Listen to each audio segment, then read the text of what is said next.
few weeks back, I set out to build the ultimate street Honda Civic Si. Since then, we built a brand new engine for the car, got it installed, got the DC5 Creations turbo kit on the car, and just yesterday, we were able to get the first start out of the way. The goal for today is to drive the car. There is a few things we need to button up before we actually hit the streets, but before all that, I want to give you guys a quick reminder. The giveaway for this car is officially live. Every $3 you spend on the website, first link down below, gets you one entry to take home the 2000 Honda Civic Si.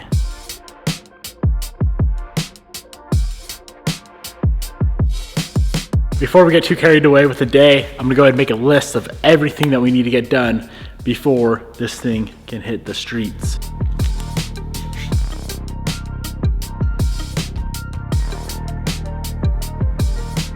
Okay, first thing I want to focus on is trying to get this car to idle. So this is the idle control motor. O'Reilly Special. My tuner Brian said do not put an O'Reilly Special on it. I ordered an OEM a few days ago. It's still not here. I'm confident this will do better than just having a straight up block off plate on the throttle body, which I know some people do. I want this car to drive like a factory car. Idle like a factory car. So let's toss this guy on and see if we can get it to idle.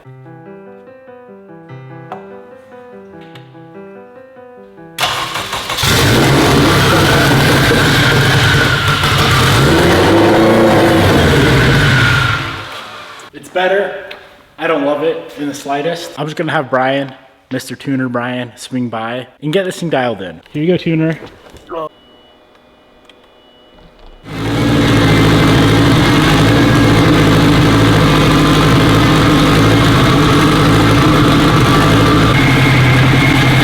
She sounds mint.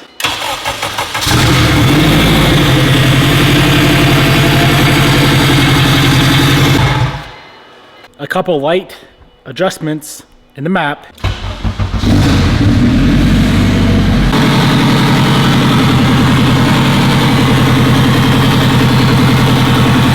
And the old girl fires right up. The car is making a pretty horrid sound. At first it sounded like a power steering pump making noise that doesn't have fluid. Further investigation, you guys probably heard it. It's actually the crank pulley rubbing on the K-Tune timing tension recover that I installed, the billet one. It's a very, very tight fit. And as of right now, it's rubbing. I'm gonna try to adjust it, but if not, I'm gonna have to pull that off and grind it to clear the damper. I don't know if you guys can see that, but that's definitely making contact. Made a slight adjustment on that cover, and now, thankfully, that noise is gone.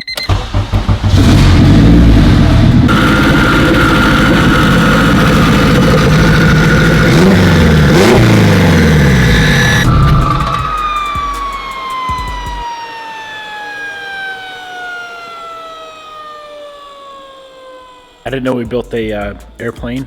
I guess we built an airplane. Let's go ahead and get a cooling system on the car. Quite a few things with the cooling system to sort out. That's why we're not able to run this thing for super long right now, only maybe 20 seconds at a time. We need a radiator. We need to finish up the cooling for the turbo and then run the hoses for the heater core. I picked up a good old trusty CSF half radiator kit. So it's a radiator, which should have the 16AN fittings on it. And it has the built-in spall fan and shroud.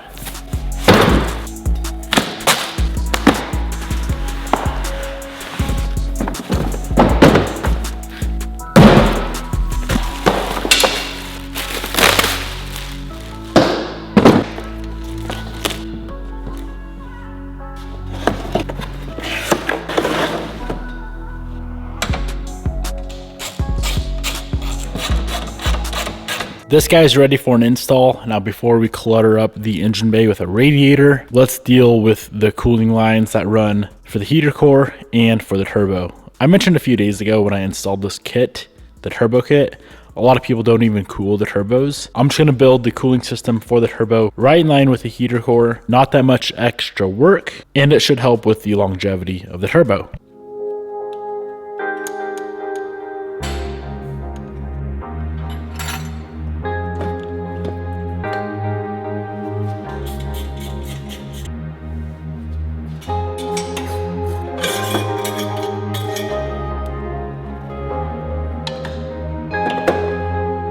Ended up pulling off a ton of parts. Turbo, exhaust, intake. It may look like a lot of work. Realistically, that was about 15 minutes. Now we have complete access to build the entire cooling system. The entire system will be built out of 10AN, so I will be using DC5 Creations heater core adapter kit. What this does is adapt those over to a 10AN.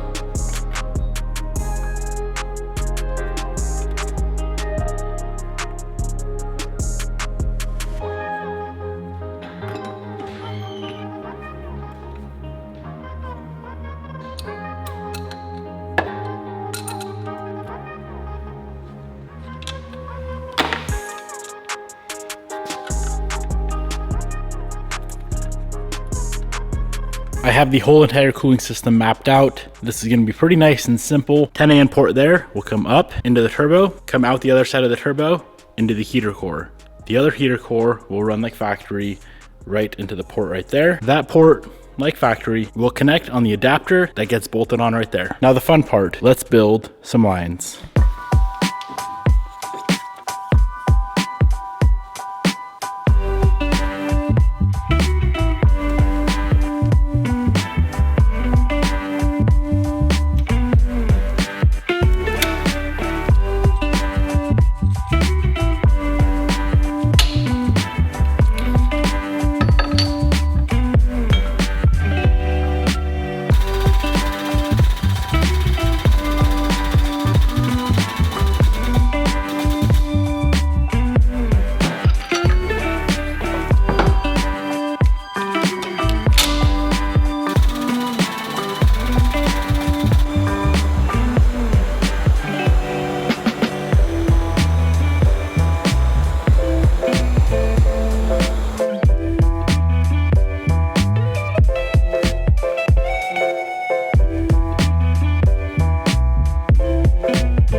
All of the cooling lines for the entire car are complete. Now before we start to reassemble with the turbo and all that good stuff, I'm gonna go ahead and plumb the boost controller over to the wastegate. That'll be much easier with the turbo and exhaust out of the way. Routing for the gate, rather simple. This right here, the dual port gate, is the diagram that we are using.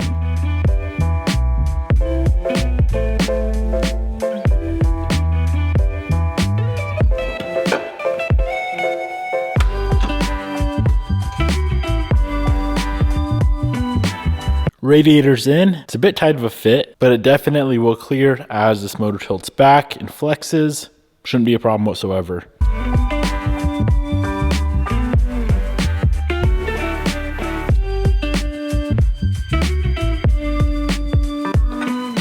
So this thing's almost ready to go in this department, but I am not liking this intercooler pipe. The DC5 Creations turbo kit was designed for a OEM RBC OEM manifold. So I'm gonna go ahead and remake this pipe right here. I'm gonna shift the BOV to right in this general area because as you can see, it's a tight fit everywhere you look.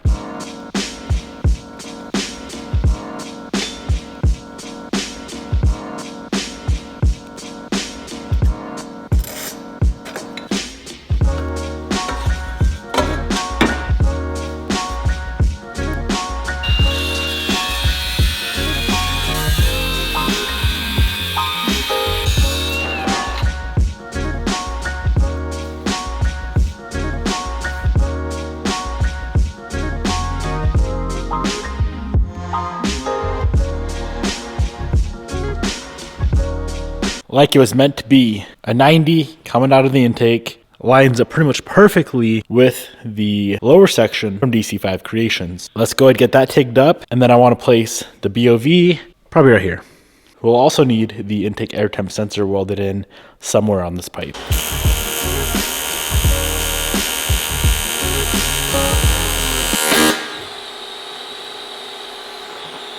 Rip.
This is what I ended up with for the intercooler pipe.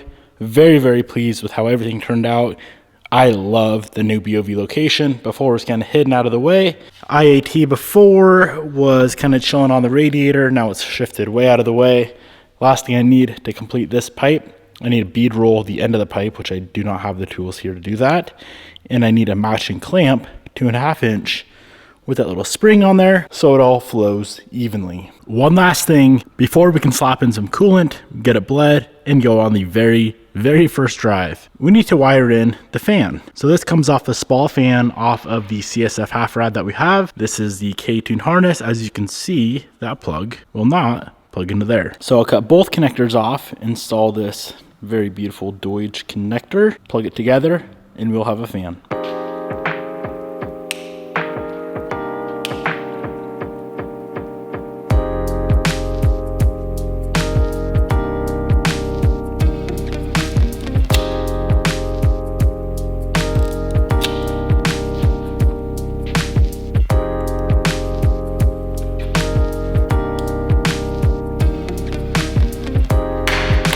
Finally time. Been a long few days in the making. Let's go ahead and slap in some water. Water to start, of course, for the cooling system. Like I always do, in case there's any leaks. I built a lot of lines for this thing. Granted, they're all high quality lines nowadays, but you never know. So let's slap in some water. And if it doesn't leak, we can pull this thing outside and go on a drive.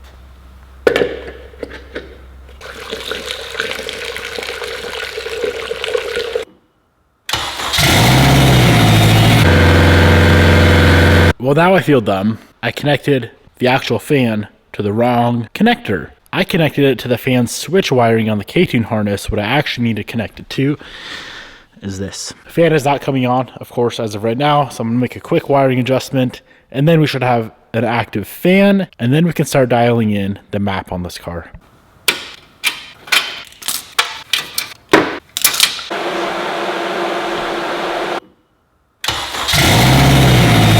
Cooling system is bled. Somehow this car doesn't have any cooling leaks. I'm very surprised. The amount of lines that I built and not a single one leaks.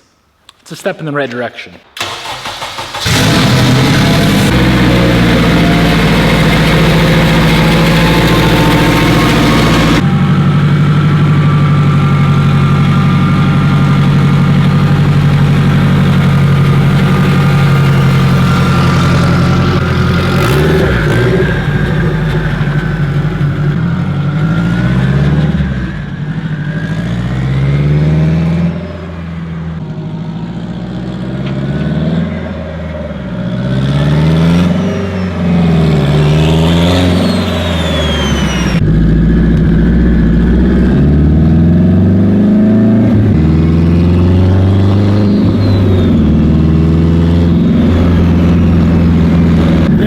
Sounds incredible. A hood dumped K series, T51 Armad.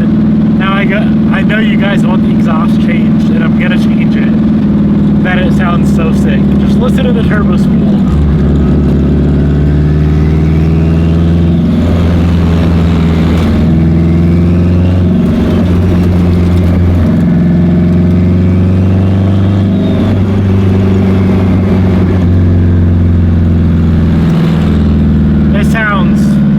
Phenomenal. Now I don't want to go too far. I got the laptop over here just monitoring things, but I ain't no tuner, so I don't want to go too far. Man, having this thing just listen to this car. Having this thing out of the shop finally feels good.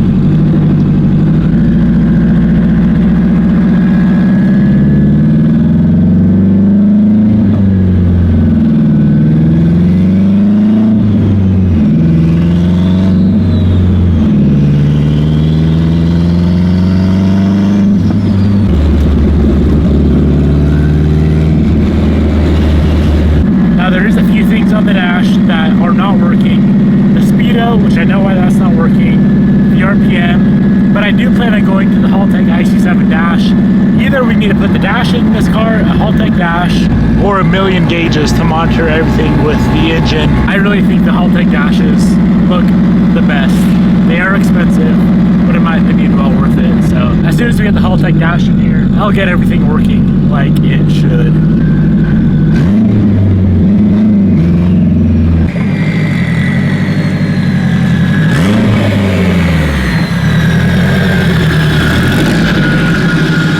This right here is definitely the best part of the car.